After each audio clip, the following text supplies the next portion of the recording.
Hunter Yurachek joining us, the athletic director at Arkansas. Great to have you on, Hunter. And first of all, tough times for everyone. I hope you and your colleagues on campus or off campus, I guess now, are coping as best as possible. Good afternoon.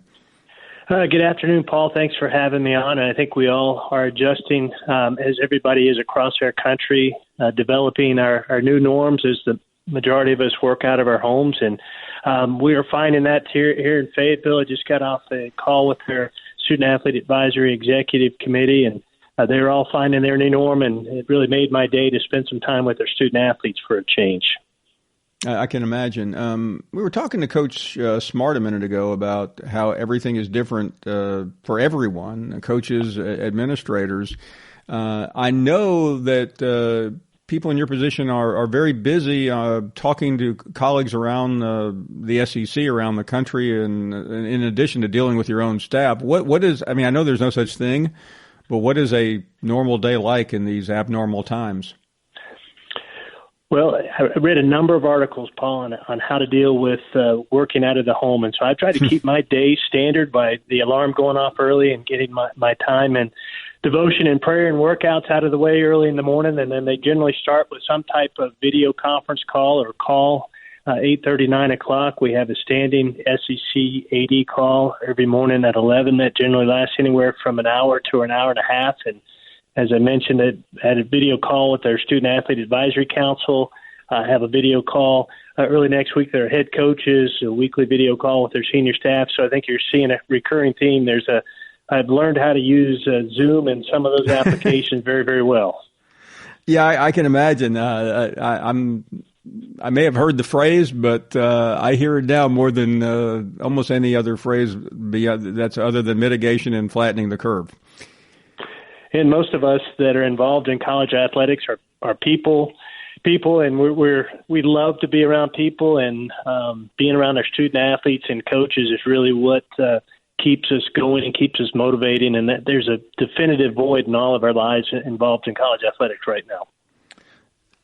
I'm interested because I know this is an incredibly important time every day when you visit with the athletic directors and the commissioner and the staff at the SEC. What is there a different? I would think there is a rolling agenda. How are those conversations? What are they like? Well, I will tell you, I think, as we go back 3 weeks and we were sitting in a conference room at a hotel in Nashville getting ready to tip off our men's basketball tournament, I think we put ourselves from really that point until a week to 10 days later in a virtual sprint of immediate decisions that had to be made. And then I think we're now in a marathon where we're trying to look out into the future and set up scenarios about, okay, how do we restart our fall sports programs and do so in the best interest of the well-being of our student athletes and football and soccer and cross country and volleyball, those fall sports. And then the activities that were front burner, those issues, name, image, and likeness, the transfer legislation, those issues were front burner issues when this all happened, and they have not gone away either. And so we continue to work as a conference leadership through some of those issues. As everyone knows, there are many pressing issues before we get all through this. Before we can have a college football season, what are you hearing? What standards have to be met, and how are those decisions going to be determined?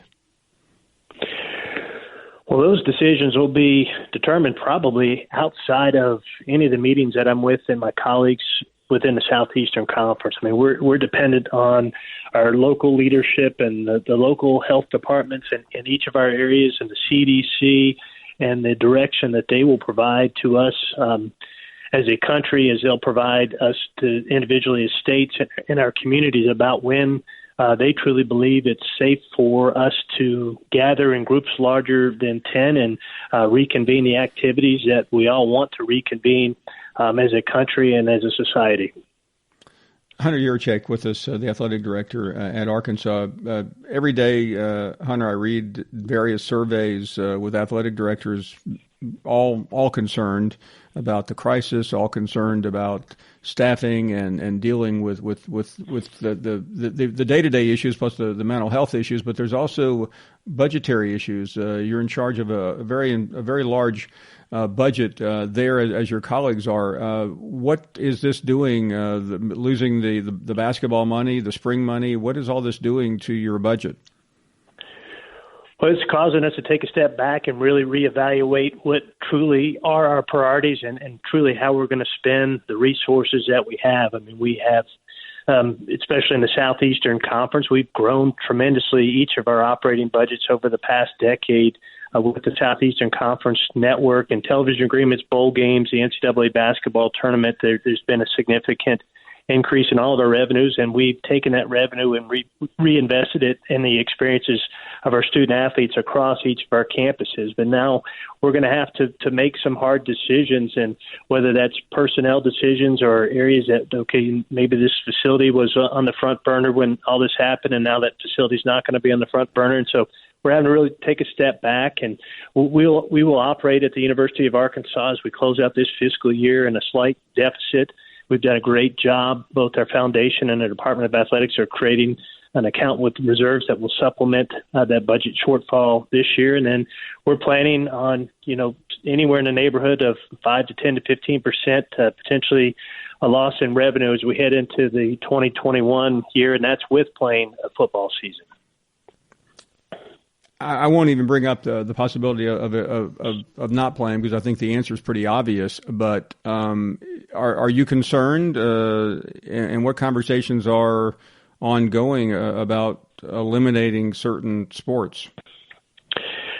There's no conversation, at least on our campus, about eliminating any sports. I mean, we're proud to have 19 sports programs, and that's what my colleagues on the senior staff here at the University of Arkansas, we have talked about. If we're going to make budget cuts, we're going to start making budget cuts that have zero impact on the quality of our student-athlete experience. And that's a challenge to make that happen because so much money is invested in the experience of our student-athletes. But we're not going to take away from the experience of our student-athletes. That's why we do what we do. That's why we're here. And so that there's not going to be any type of sports that will go by the wayside. And I'll speak frankly for the University of Arkansas. That has never been discussed. Well, good to hear. Hunter, thank you for making the time, and the best to everyone out there. And hopefully when we speak again, we'll have brighter conversations in our midst. Be well. All right. Thank you, Paul. Appreciate your time today. Thank you very much. Hunter Yurachek with some very frank answers in relation to some difficult questions, but I thought he was emphatic about not cutting anything. That has been a conversation we've heard from some of our guests here during the last 2 weeks.